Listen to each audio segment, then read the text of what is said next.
Awesome.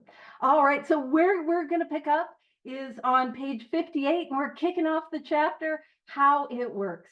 And you know what's kind of exciting is, I mean, in the title of the chapter is that it works. You know what I mean? It works. Now, I'm pushing it a little. Some of you guys know when we talk about there is a solution, I'm going to emphasize there is, we have a solution. And now I'm like, it works. But the idea is it works, and here's how. And we're probably going to go quite slowly through this next few pages. And you might be like, how it works? Man, I know this reading. In fact, in many parts of the world, if the meeting kicks off with this reading or parts of this reading, every sort of meeting. Now, some of you guys probably, hopefully, I'm not that old. I know some of you are like, girl, are you 12? Do not be saying you're old. But some of you are probably aware of the idea of, like, you know, the Peanuts, you know, Charlie Brown and the Peanuts. You know, the teachers, Charlie Brown's teacher and the Peanuts. Yeah. And you see what happens is, because how it works is read at like almost every meeting, it becomes a little like the teacher in Charlie Brown. And so often how it works, I don't know about you, but when I have heard it read, it's like, oh, rarely am I seeing a person fail. You know what I mean? There's not emphasis. There's not excitement. And God, I know when I was new and I was asked to read How It Works, I'm like, I need to get through this as quickly as possible because I don't want everyone in the room looking at me. I'm sure I was the only newcomer that ever felt like that. And so we're going to really break this down because there's a lot of information in How It Works that I missed. And also, this is a number of years ago. I was like, why do we read this at every meeting? I mean, it makes sense why we would read it at every meeting, or many meetings read it at every meeting. But I looked into it, and from my understanding, it was a group in Texas, and I cannot remember if it's Dallas or Houston. And I know there's a big difference. And people from Dallas and Houston would probably be in quite a rivalry about that. So I did not help, and I made things more confusing, as I want to do.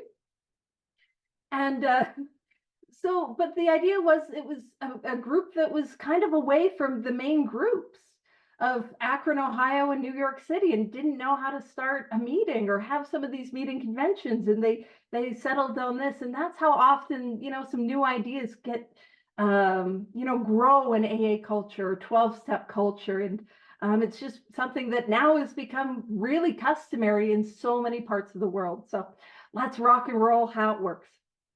And so where we're going to kick it off is, rarely have we seen a person fail who has thoroughly followed our path. Now, oh yeah, I forgot about that. Where people, okay, so people will often like talk about how, you know, Bill said if there was anything in the book he would change, it would be rarely to never. Well, Chuck Chamberlain asked him, and apparently that's not true. And I believe that's kind of what you're putting in the chat, Rob. Yeah, it was just one of those myths that kind of sounds good, so we repeat. But I don't know about you. When I first heard this first paragraph of How It Works, so for many years, this first paragraph of How It Works, it sounded really negative. So what does my brain focus on as a little negative Nelly? I'm focusing on fail, but I miss the word rarely. And one of the things that I like to do, and some of you guys know me, is I like to Missy Elliott some of the stuff. If you don't know what Missy Elliott is, it comes from her song in the early 2000s where she flip down, flip it, and reverse it. So I like to flip it to really gain the meaning of what it's saying. So when it says, rarely have we seen a person fail who has thoroughly followed our path, I can flip it to gain its meaning. Often have we seen a person fail who has thoroughly dinked around and done nothing. Do you know what I mean? If we flip it, we glean the meaning. So rarely have we seen a person fail who has thoroughly followed our path. What is our path? Well, it's across the page on page 59. Our path is these 12 steps. That is our path. And it would be rare to see a person fail who has thoroughly followed these 12 steps as a way of life. And I always want to hold this information up to my experience, especially if you're new or struggling or skeptical about this whole thing. Let's hold this up to our experience. Have I seen a lot of people come in and out and struggle and relapse? Have I maybe been somebody who was in and out and struggle and relapse? And I can tell you my experience is I have never seen anyone who did this work and continued to do this work relapse. And I've been doing this thing for about 14 years. And that's not like, oh, look at me. That is all God's grace. But I've never experientially seen somebody in the middle of this work who is living this way of life, all 12 steps, relapse. I've seen a lot of us, we get to 4 and we're like, oh, no, thank you. Get to 5, oh, not for me. Get to 9, it's like, oh, not those ones, And I've even seen people who have had incredible, powerful recoveries, spectacular spiritual awakenings, stop doing the work, and that erosion and that backing away. But what I want you to know is this first sentence in how it works, this is a lot of hope. This is a lot of hope. Rarely have we seen a person fail who has thoroughly followed our path. It would be a monumental feat for me to mess it up. You know what I'm saying? And keep in mind, messing things up in a monumental way is within my wheelhouse, but I haven't. So actually, I was going to say this a little bit later, but I love when I work with sponsees and we get to that constitutionally incapable. One of the things I always want to point out is the 12 steps need to be alcoholic proof. You know what I mean? They got to be alcoholic proof. And they've been adapted to all these different 12-step fellowships. So they're addict proof or codependent proof. You know what I mean? They gotta be something that can work for people like us. And so it says, those who do not recover are people who cannot or will not completely give themselves to this simple program. And so what I got to do is I got to Missy Elliott.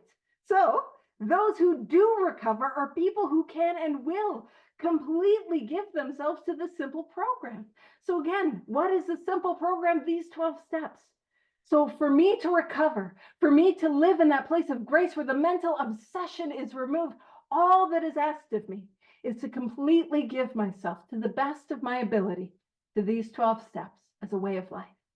That's all that's asked of me. That makes it simple, right? I'm sure I was the only one that overcomplicated things. I know I'm alone in that, and none of you guys can relate, but that's my journey with it.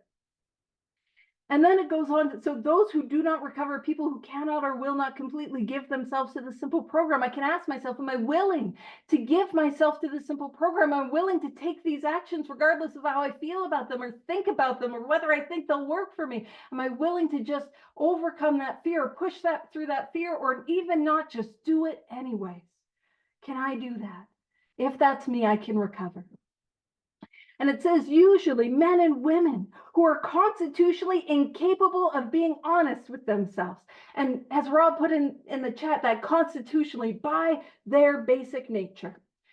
And I want you to know, here's my experience. Anytime I take a sponsee through the work and we get to this part of the book, they always have this little moment. And I'm sure it was a moment that I had, which is, am I? Do you think I am constitutionally incapable? Is this talking about me? And here's what I will say. If you are capable of coming and showing up on time and meeting with me consistently, you are not constitutionally incapable. Do you know what I mean? Like, showing up is the bare minimum. And listen, we haven't even done any work yet. All you've had to do is come and show up and listen to me natter about the book and maybe concede some things that you already knew. You know what I mean? I haven't made you do inventory yet. I mean, some of you have, but most of you haven't. Haven't even made you do inventory yet up until this point. So the fact that you have showed up and made it to this point in the book, I've got some news. You're not constitutionally incapable. And when it talks about constitutionally capable of being honest with themselves, what could possibly that constitutional incapability look like? Often in my experience, it looks like, no, I don't have a problem, and no, I don't need help, and no, I don't have to do this. That is what it looks like. And over the years of sponsoring so many people, like a lot, I don't count, but sponsoring a lot of people, very rarely have I think only one time there was somebody that I thought who possibly could be constitutionally incapable. And the only thing that made me think that not that it's mine to judge, but she wouldn't show up. She wouldn't show up. I couldn't get her to show up. I mean, that was the only thing. And boy, did she have some grandiose reasons for not, like, oh, they were some tales. You know what I mean? I was like, oh, you could write a novel with all the reasons that you can't make it. You know what I mean? And it's fear. You know what I mean? It's fear. She's just afraid. But that's my experience. But also last week, what did we talk about? We talked about that second step proposition. That idea that God is everything or else God is nothing. God either is or he isn't. What is our choice to be? And how we reconcile that, first and foremost, was, is it possible? Is it possible that God, this power, the spirit of the universe that seems to work in the lives of these happy jerks at the meetings, you know, because they're jerks because I'm not happy and they are, and that sucks. But those happy jerks, that they're not lying about their experience. Is it possible that God is more powerful than my alcoholism or my addiction or my compulsive behavior that brings me to this study? That's step 2, part 1. And there's step 2, part 2, part 1, subheading 1. You know, before this big book study, we were talking about the difference between an M dash and an N dash. Oh, it was grammatically riveting. Please don't leave. But my little subheadings, all of that to say, is it possible that this power that we just admitted existed and is more powerful than my alcoholism? Is it possible that even if I am constitutionally incapable of self-honesty, that God is bigger? That is all I need to believe. And I mean, listen, I think most of us come to that and think we're constitutionally incapable. We can't be. And again, something that I always want to emphasize is chronic relapsing does not mean constitutionally incapable. If I have been relapsing, that does not mean I am incapable of recovery through these 12 steps. What that means, it's actually diagnostic. If I cannot stop myself from taking the first drink or the first drug or the first compulsive behavior, I am an alcoholic or an addict. I am this person. And again, these steps are meant to work for somebody like me of the hopeless variety. So if I have been relapsing, that does not mean I'm constitutionally incapable. What that means is I have the illness with which these steps are going to treat and take me to our solution. Does that make sense? All I'm saying is if you're relapsing, that means you're in the right place. And we got to go through this work quickly and thoroughly. Because, I mean, that next relapse is right around the corner. That's what step 1 is all about. So all of that to say, nope, you're not constitutionally incapable. If you made it here on time or even a little bit late, nope, not constitutionally incapable. Look at your constitutional capabilities. It's delightful. Could you imagine if I just went around and like complimented people? Oh, what a delightful constitution of capability you have. I'll make a greeting card for that. I probably will. Somebody stop me. All right. So it's talking about those who are constitutionally incapable. It says there are such unfortunates. They are not at fault. It's not about blame. It's not about being bad. They seem to have been born this way. Now, I know some of you are doing that thing that I did, which is, no, but maybe I really am constitutionally incapable. You know, that thing we just talked about. I'm like, no, it's me again. No. Here's what it says. They are naturally incapable of grasping and developing a manner of living which demands rigorous honesty. That's Missy Elliott. Am I capable of grasping and developing a manner of living which demands rigorous honesty? Am I capable of the 12 steps across the page? And also, those of you who've been coming to the study, you know we emphasize way of life. Manner of living is just another way to say way of life. So if I am capable of grasping and developing, so am I capable of working these steps and continuing to do this work as a way of life, like my life depends on it, because it does, then I can recover. You know, and then not that I'm perfect and not that I can't do it without help, not that I can't do it without somebody probably showing me how to do it. That's what we're here to do, to help you. So if you're here today, I got some news. You're not constitutionally incapable. Sorry, you got to do an inventory. Sucks to be all of us, but there's freedom on the other side. You know what I'm saying? And it says, and here's the thing, even if you're like, man, no, seriously, Paige, I just for some reason need to be constitutionally incapable. You know what? I'll let you have it. I'll let you have it. Here's the next line. Their chances are less than average. Guess what that means? Still, even if you were constitutionally incapable, I'm done fighting it. Sure, you could be constitutionally incapable. Your average of success, just slightly below average, not zero, not nothing. Oh man, looks like we got to do the steps. Oh, you know, so it says there are those two who suffer from grave, and grave is fatal. So that idea of incredibly serious emotional and mental disorders. But again, it talks about not hopeless, not doomed. So if I have any additional diagnoses, spoilers, clearly do, that does not mean that I cannot recover. It says, but many of them do recover if they have the capacity to be honest. And at base, what level of honesty are we starting with? It's not cash register honesty.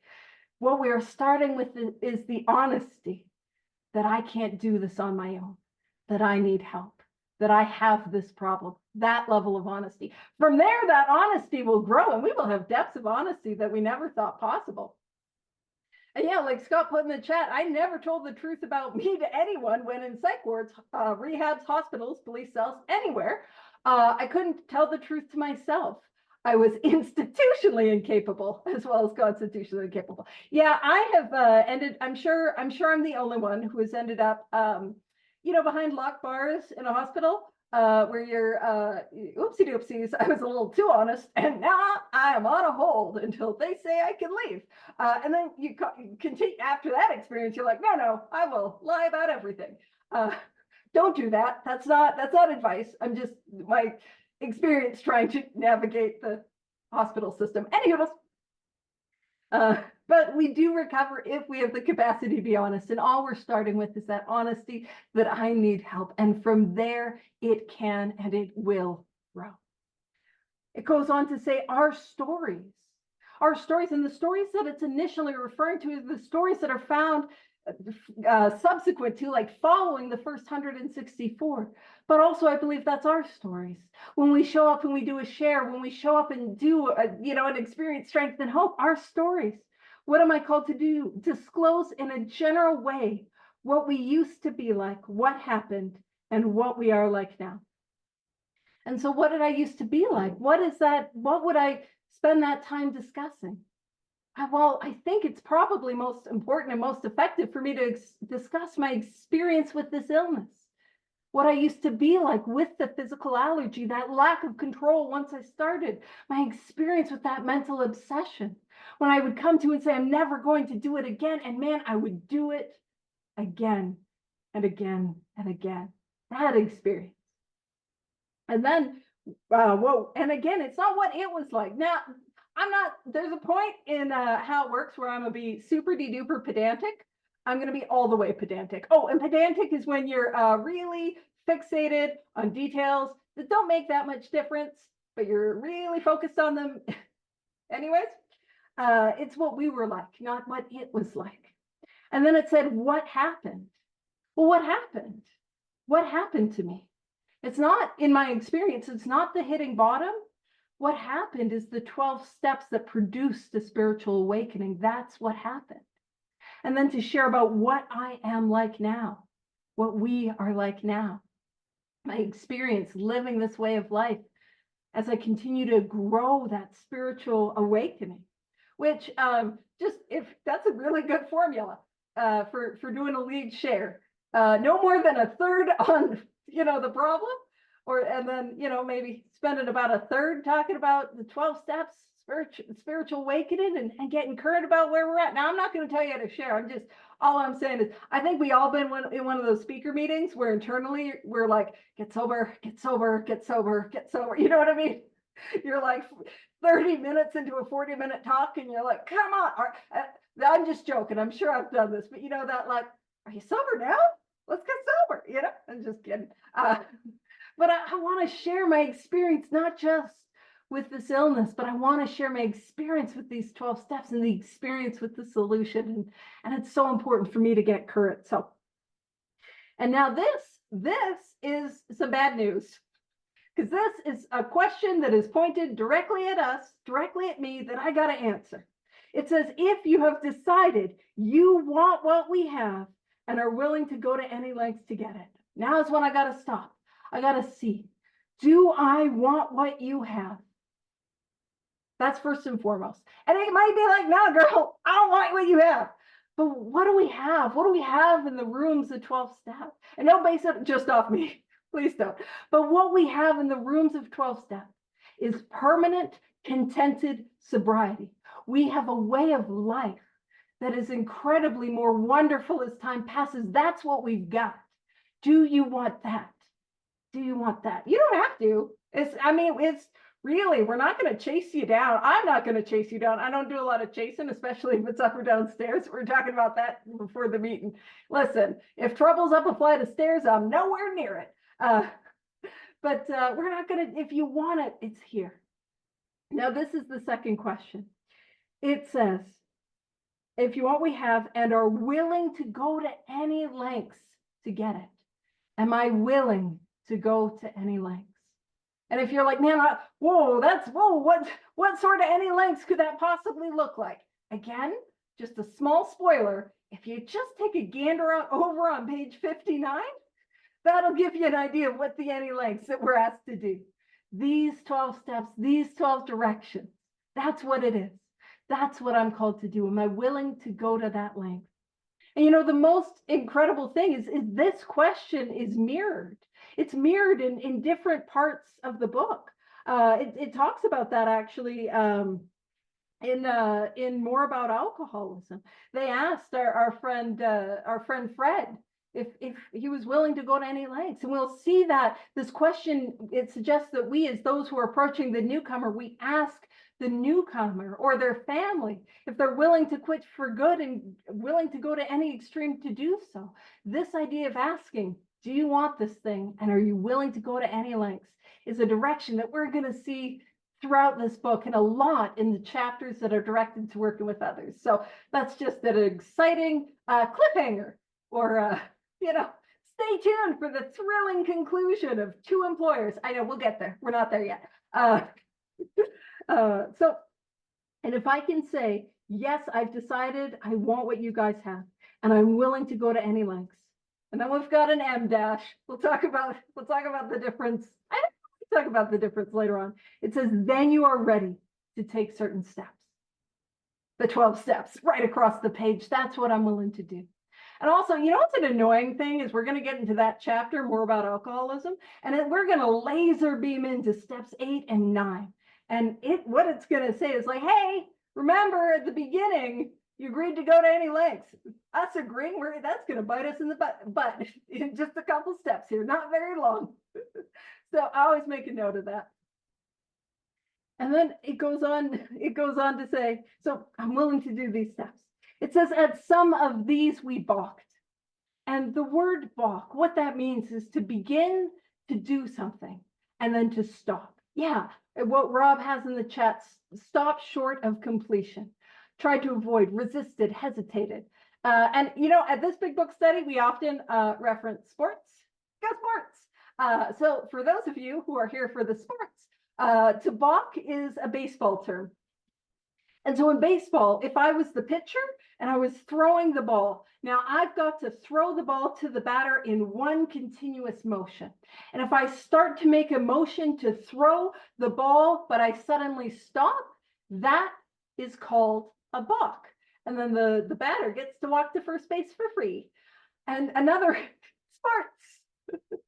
How's them sports going? Go team.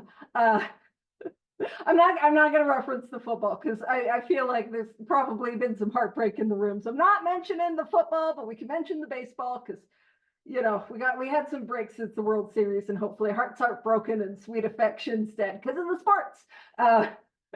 But another way, if you've ever seen, imagine if you've ever seen somebody riding a horse and they're doing that jumping, that show jumping where they're, jumping over the jumps or the logs, and that horse is running full tilt towards the obstacle. And at the very last minute, the horse goes, nope. And then the rider tumbles. Fair enough. There's not as much baseball in Scotland. Fair. There might be some cricket. I don't know. Listen, I'm not great at all the sports, but I feel like you have to throw the cricket ball in one continuous motion. I don't know if that's true. And I know cricket is not the big sport in Scotland. I know that. I'm just working working with the sports that I got. Uh, and I'm pretty quick, but I don't think I can come up with like a football. I would never say soccer with people from the UK here. I would never say soccer, but I don't got a football reference that I can pull out of my top of my head quick enough. I may be a rugby, but I gotta get us back on track because I'm way off on a tangent. That never happens here. How surprising. Um, and it's that idea of continuing to do something and suddenly stopping. And what that looks like is, yeah, absolutely, Paige, I am willing to go to any lengths. And then we sit on a fourth step, or we avoid our amends. I'm sure I'm the only one that's ever, no one else here ever done that. Sure, I'm alone. But yeah, we've done it. But that's what it means at some of these we bought. Now, what I want to point out is a lot of times this part of how it works is kind of read like this. On some of these we balked. We thought we could find an easier, softer way, but we could not. With all the earnest, kind of like a little droll, a little dry.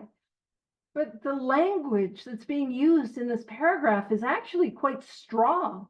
And it's kind of the words themselves, it's almost demand a sort of emphasis. So it says that some of these we balked. We thought we could find an easier, softer way. Was I not spending most of my life looking for an easier, softer way? Isn't 12 step the last place I come? And isn't the last thing I try in the rooms the 12 steps, right? And it says, but we could not. I could not find an easier, softer way. It says, with all the earnestness at our command, we beg of you to be fearless and thorough from the very start. So it's all the sincerity that we can muster. We're begging of you to be fearless, to be thorough from the beginning. Dive in, do this thing to the best of your ability. Don't skimp. Like that's not some like they are pleading with us. Yeah, that easier, softer way. Don't drink, go to meetings. It doesn't work for people. And like, listen, if I am not convinced, man, I got to try that. I got to try that and have that not work. That's sometimes a journey that unfortunately people have to take. But man, it did not work for somebody like me. And I've been saying this lately. If I'm doing that and I want to kill myself, suicide is not a solution to your alcoholism or your addiction. And what we have here is a solution that you can live sober and free. You don't have to feel that way. So if you're thinking, man, I don't know, I'm scared of these 12 steps. I'm here for me, go to meetings, that's great. But man, I don't know if I can do them. But I want to die and I hate myself and I hate who I am. What I want you to know is let us help you. Let us help you take these actions and have this spiritual awakening. Because I promise you, listen, I wasn't going to do drugs if they weren't going to work. You know what I mean? I'm not going to pop a Tic Tac. Well, I might on accident, but you know what I mean? I am not drinking. When I was out there drinking, I wasn't drinking near beers. I was out there drinking. You know what I'm saying? I do this stuff because it works. I continue to do this stuff because it works, because of the effect. Anywho, it says some of us tried, so we beg you to be fearless and thorough from the very start. So some of us have tried to hold on to our old ideas and the result was nil until we let go absolutely. So that is what is being asked of me. And we're talking about that in step 2, letting go of my old ideas, my preconceived notions of how I think things should be, how I think I need to be, what I think I need to do to get well, letting go of all of that and doing this to the best of my ability. And nil, the result was nil. You know what's annoying about that? Nil means nothing. 0. The result was nothing. I get nothing if I'm holding on and not letting go, which is rude. We're going to get to another rude part of how it works. It's spoilers, it'll be the half measures part, because I think half should give me something, And it says, remember that we deal with alcohol, cunning, baffling, powerful. And that cunning, baffling, powerful, there is an exclamation mark. We don't see a lot. I mean, I probably speak as though I only speak in exclamation marks. Fair enough. But the book itself, it doesn't have a lot of exclamation marks. Remember that we deal with alcohol, cunning, baffling, powerful, exclamation mark. Without help, it is too much for us. And that is a step one proposition. That's what we're referring to. Remember that we're dealing with alcohol. It's cunning, it's baffling, powerful, and without help, it is too much for me. And just one of the things as I go through how it works, I always like to reference two versions of how it works. So as we read through how it works, there was also a version of how it works that my home group reads. And it was the original manuscript version. And it's like, its language is like direct. It's like, without help, it's too much for you, and we read it because it's a little more direct. But there's also something I also want to reference, and it's called YPAW, and that's Young People of AA. And in the YPAW meetings, they have call outs. So they have, they get to, cunning, baffling, powerful, and they'll yell, and expensive. They have these funny little things that they yell in the meeting. But I'm going to reference some of those. And it's not, and one, because it's funny, two, but also some of the things they yell help me to see how it works in a completely new and different light. So without help, it is too much for us. That's a step one idea. And it says, but there is one who has all power, capital O, one who has all power, M dash. Now I'm reading the M dashes. Do you see that? I can't not read the capitals. Now I'm reading the dashes. That one is God. May you find him now. Now, in the original manuscript, it says you must find him now. But that idea that there is one who has all power, and that idea that I need to find that power, is that not a second step idea? Are we not perhaps referencing that second step and how it works? And it says, half measures availed us nothing. And that's one of those things. We kind of say it in the rooms and we're like, half measures, we do. Just, it's kind of like, we ought not be organized. I'm like, that's not what that means. Because again, pedantic is a defect that I have. But we kind of, half measures availed us nothing. But as we read it, we miss that idea. It's like, and in YPAW, they say, not even half, because I think I should get something for something. I did a little bit. I should get some results. But what does half measures avail us nothing mean? That means that doing some of this work will get me drunk. Does that make sense? Not doing all of these 12 steps, I will relapse. That's what that means. And again, going back to rarely have we seen a person fail is not our experience. In my experiences, I've never seen someone do this work, all this work, give themselves to this work as a way of life that relapse. But I've seen a lot of people balk to start and to stop and go back out. So again, that's what that means. And it has a certain gravity to it that we lose because we throw it around. And God, I know I say funny things. That's part of my weird little personality. And it said, we stood at the turning point. And this, what we're doing and how it works is building the foundation for our third step decision. Because we got to figure out what we're deciding to do. And we're going to expand on that next week. But it talks about we stood at the turning point. And this is the turning point for my entire life. In the chat, we're kind of talking about how it's like, don't believe anything you hear or everything you hear in meetings. Anyone ever hear? Don't make any major decisions in your first year.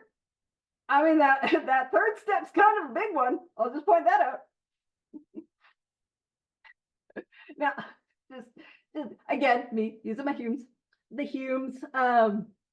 This is the turning point of my life, and I'd really describe it as being at that precipice. The precipice is an edge of a cliff.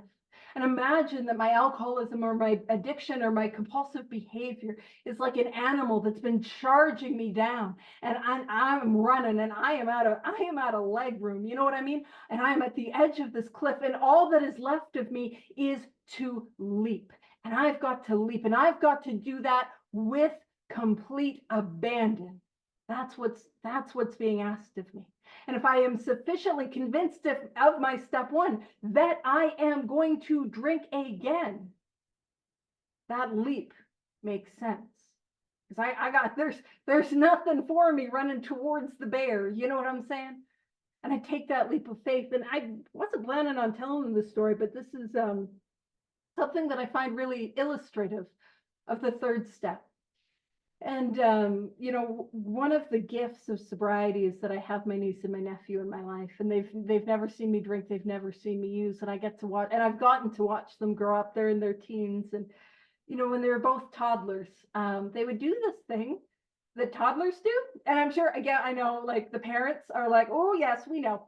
And it's where they toddle up onto something that's a little bit too high, like the edge of the sofa. And then they would do this thing known as anti-page catch. And they would leap off the sofa. And I would have to go, oh God, don't drop the toddler. You know what I mean? And if you're wondering what's in this hand, that's the coffee that I could drink at the time. And it was catch the toddler, don't spill the coffee. That was the order, gifts of sobriety. And they would leap with absolute complete abandon. And they would do it again and again and again. And my nervous system was a little shot. I'm like, oh God, because there was no warning. They were just leaping. And, it's upon reflection, how were they able to leap with such fearlessness? Well, the truth of the matter is that they have never been dropped. They had never been dropped.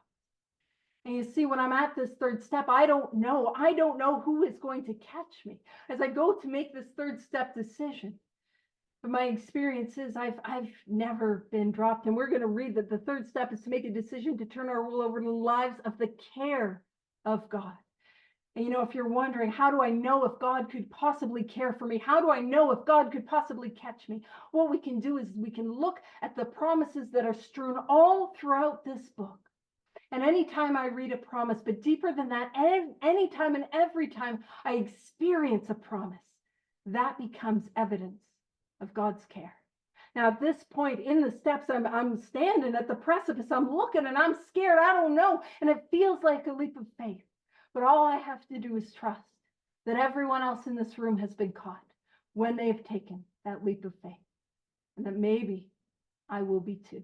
And heck, what do I got to lose? It's a bear coming after me. You know what I mean? Not a koala. Think like a grizzly or a polar, Koala's less scary. Anywho, and then being at this precipice, it says we ask.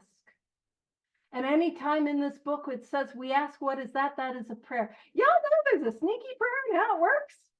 You know what I mean? Read that for years in meetings. There's a prayer. God, I ask your protection and care with complete abandon, giving myself utterly to this. And man, if there's ever, and this is a beautiful prayer because it's a quick prayer. It's what I call a pocket prayer. If there's ever a spiritual action you're afraid to take, you can pull it out of your pocket. God, I ask your protection and care with complete abandon. As you make that amend, as you go do that lead share, as you go do that thing you're scared to do, I ask your protection and care with complete abandon. It says, here are the steps we took. And I love that. Here are the steps we took. Not here's what I think you need to do. See, this book, it's a little bit of a myth that it was like a group conscience book. Like Bill tried to get a whole lot of people to give input, and like Akron was having nothing to do with it. But the truth is, the more of us, in my experience, the more of us who do this work out of this book, who take the actions of the steps, the more of us that are included in the we. It is not some intellectual in an ivory tower telling me what, or a doctor in the psych ward telling me what I got to do to get on out of there. You know what I mean? It is somebody this is what we have done. Let us help you. And it says, which are suggested as a program of recovery. And keep in mind, it does say suggested, but we do not have alternative suggestions. You know what I mean? If you're like, I don't like these suggestions, I'm like, fair enough. The only alternative, bottom of page 25, what we got, alcoholic death, spiritual way of life. So those are our options. I'm not going to make you do it, but I don't have an alternative. And I want you to know, when I came here, I was looking for an alternative. I wanted diet 12 step. Because I thought I had addiction light, you know what I mean? Nope, turns out I'm the full sugar version. I got to do all of this stuff. And so these are the steps we took, which are suggested as a program of recovery. It's one, we admitted that we were powerless over alcohol, that our lives had become unmanageable. And so we were talking about it before the meeting. Let's talk about it. A long dash like that is known as an M dash. A shorter dash is known as an N dash. And like I was saying before the meeting, regularly, I will look up the difference between the two of them. And then as soon as I've looked it up and I'm like, yes, that is the difference. That is important. It leaves my brain and flutters away. Because we just looked it up, it's a little bit fresh. And an M dash is one that is a continuation of that thought. So that continuation of that thought, because I am powerless over alcohol, it is that my life has become unmanageable. And what that looks like is for somebody like me, and man, if I am, I was going to say geometrically wrong, I'm like, those are shapes. That's not grammar. I meant to say grammatically wrong. I'm wrong. You know what I mean? I'm not great with the old grammar thing and stuff and things, not my forte. But what I will say is that what does it mean to be powerless over alcohol? What that means is that once I start to drink, I cannot control the amount that I take. But also that when I say with everything in me, I do not want to drink again a day or a week or a month later, I take a drink. And does that not, or a drug or whatever brings you to this study, does that not make my life unmanageable? That idea that I cannot drink or use, but I can't stay sober, but I can't stay sober, but I can't drink or use.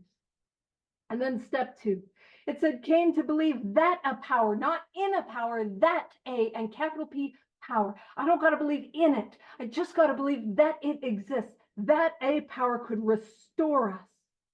This power greater than ourselves could restore us to sanity. All I need to believe is that that power could relieve from me that mental obsession that I have that takes me back time and time again to the first drink or drug or whatever brings you to this study. That's step two. Step three, made a decision. Step three is simply a decision. Not just because it's a big one, like we're saying. It is simply a decision to turn our will and our lives over to the care of God as we understood him.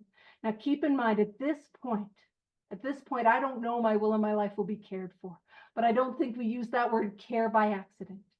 And if you think about the things that you've cared for in your life, those things that you've given love and attention and devotion to, that is what will happen with my life.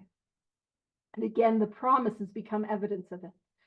And keep in mind, my will and my life do not get turned over in step three. I am simply making a decision. How my will and my life get turned over to God's care is the rest of these steps as a way of life. That's how that happens. I often when I'm doing shares and speaking on step three, I'll do this sort of as a geographic metaphor. So step one is me living in Calgary, Alberta. I'm a drink. I'm a relapse. That is step one. It's a geographic, it is a metaphor. I'm not literally saying this, but to stay where I'm at, I will relapse. That is step one. Step two is about believing that Thailand exists. Now we got two people here, at least two people here from Thailand. Could you imagine if I was like, it's not real? They'd be like, listen, I got up really early in the morning to come listen to you. That's rude, right? That's all step two is, believing that Thailand exists. I don't have to know anything about Thailand. I've never been to Thailand. I have not experienced it. But all I need to do is believe that they are not lying when they say they are in Thailand. Step three is a decision to go to Thailand. That's it. That's it. I'm coming to Thailand. It's a little chilly here, so I can, but I should maybe bring sunscreen because I don't do well in the sunlight. I'm coming. But you see, in this moment, I'm still here in Calgary. What do I got to do? I got to take some actions. I got to follow that. I know. Woo, Scott changed his background. It's Thailandy. Ooh, they got some white sandy beaches. It's great. But I got to follow up that decision to go to Thailand with action. I got to grab my passport. I don't know if I need a visa or not. There's probably some paperwork that I have to do that I didn't conceive of. Gross paperwork. But then what do I got to do? I got to buy a plane ticket. I got to get my butt to the airport. I got to get through security. I got to get to my gate. I got to get on the plane. Let's be real. I'm probably going to have to do a little bit of a layover, but only when I land in Thailand am I there. And so that is that third step. I am deciding to do the actions that will turn my will and my life over. Those actions are the 12 steps. 4, made a searching and fearless moral inventory of ourselves, which is annoying because I was taking a lot of other people's inventory when I got here. I got to do mine. Oh, man. And then 5, admitted to God, to ourselves, and to another human being the exact nature of our wrongs. And what I'll say is when it says admitted, there's 2 ways to look at the word admitted. One is it's a bit of a confession. I always make the joke, I got to admit that I peed, I peed on your carpet, I slept with your husband, and I stole your car. And that's a confession, right? I'm just kidding. I would never do those things. It was linoleum. But that's one word for admit. But another word for admit is to be let in. So imagine you're going to, let's imagine we're going to the baseball game where the pitcher's going to balk and we got a ticket. Baseball, go sports. And on our baseball ticket, it says admit 1, which is to be let in. And so in the 5th step, not only is it a bit of a confession, but it's a letting in of God and another human being and of the exact nature of our wrongs. So step 6, we're entirely ready to have God remove all these defects of character. Want to point out, step 6, it's about willingness and God is doing the removing. But it doesn't get removed yet. And then 7, humbly asked him to remove our shortcomings. And just while we're here and reading it, what's the difference between the exact nature of my wrongs, my defects of character, and my shortcomings? Nothing. Yeah, Bill just didn't want to be literally repetitive. I feel like literally is a word. And if not, just don't look it up. He just didn't want to be repetitive. He didn't want to say the exact same thing over and over again and use the same words. Because it's not that Bill won't say the same thing over and over again. If you're coming to the study, you're like, he just said that. Now he's just saying that another way. He just wanted to spice it up. And speaking of spicing it up, step 8. I'm just kidding. That's for most people not the spicy step. But what I will say is if you go to a YPAW meeting, what they'll do is they'll go 7, 7, and try to chant 7 as people are reading the steps. It's because of that Friends reference. That for those that know the show, it was when they're like 7 in reference to some sexy things. I don't know. Just thought I would make the steps sexy while I'm here. Keep coming back. Alrighty. So 8, made a list of all persons we had harmed and became willing to make amends to them all. 9, made direct amends to such people wherever possible, except when to do so would injure them or others. 10, continued. Oh, that's annoying. Continued. It's almost like I don't get to be done that. It's almost like I got to keep doing it. Continued to take personal inventory. When did I learn how to do that? 4, and when we were wrong. Oh, that is lame. It's not an if I was wrong. It is a when. That was news to me. When I am wrong, I will be wrong, frequently wrong. You can run that by my sponsor. He will vouch for it. Promptly admitted it. Where did I learn to admit my wrongs? Step 9. And then 11, sought through prayer not and or. I read that as and or for a long time. I thought I could pick and choose. And meditation to improve our conscious contact with God. And again, improve. It's not improve until you're 100% great. It just improve. That means continue. I'm never done. Seek, improve, gotta continue. But it says our conscious contact. And remember that word conscious, it means with knowing. That with knowing contact of God. And how do I get that? Well, I get that conscious contact through steps 4 through 9, clearing away the stuff inside of me that's blocking me from God. Conscious contact with God as we understood him, praying only for knowledge of his will for us and the power to carry that out. Now, as we flip the page, it goes on to, step 12. And as we kick off page 60, step 12, what I want to point out is we got 3 parts. The first part to step 12 is a promise. And it says, having had a spiritual awakening as the result of these steps. That is a promise. And it is the same promise that Abby Thatcher made to Bill. Bill says, my friend promised that when these things were done, I would enter upon a new relationship with my creator and I would have the elements of a way of living which answered all my problems. If I do this work to the best of my ability, this result is promised.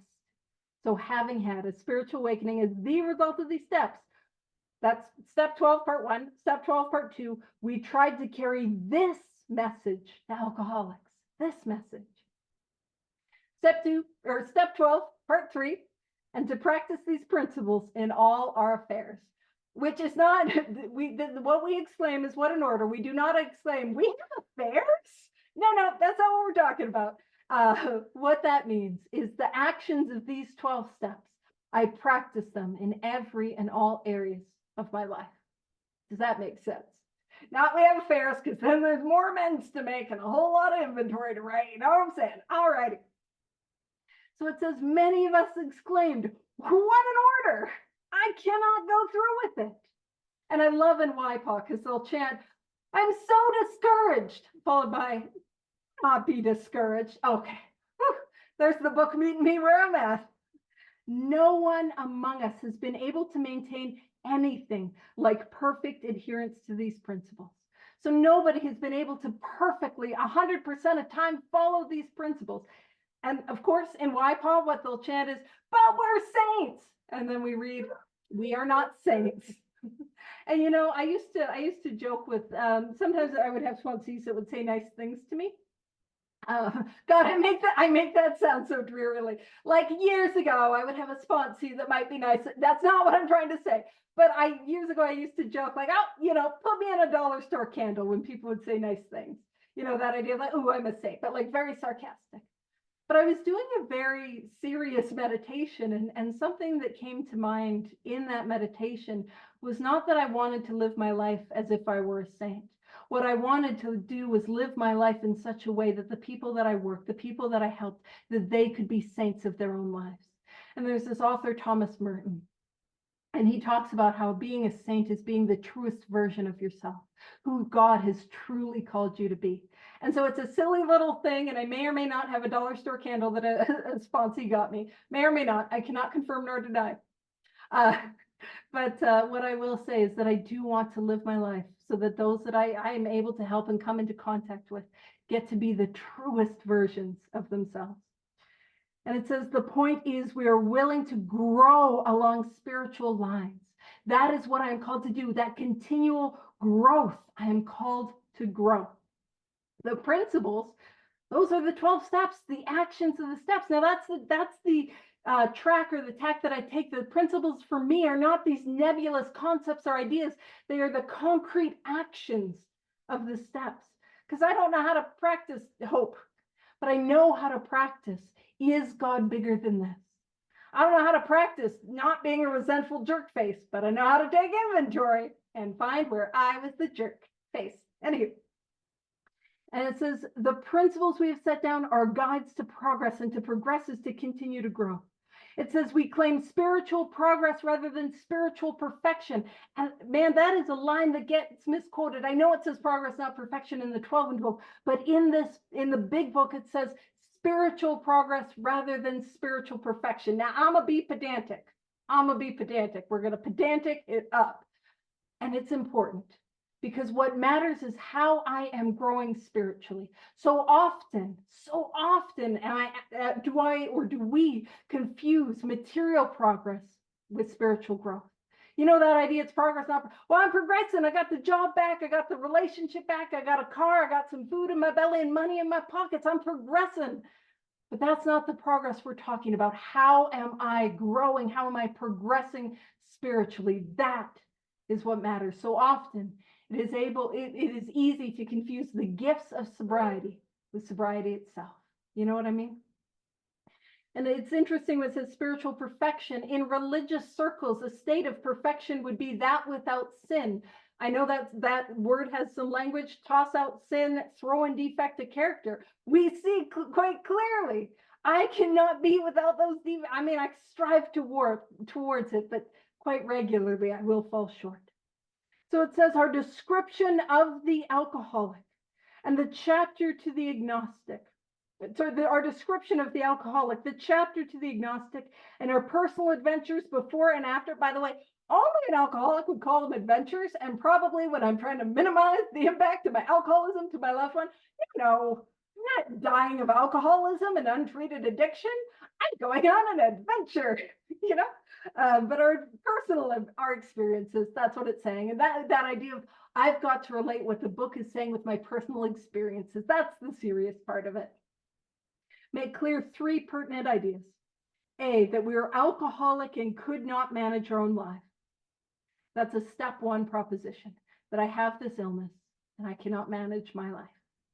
B, that probably no human power could have relieved our alcoholism.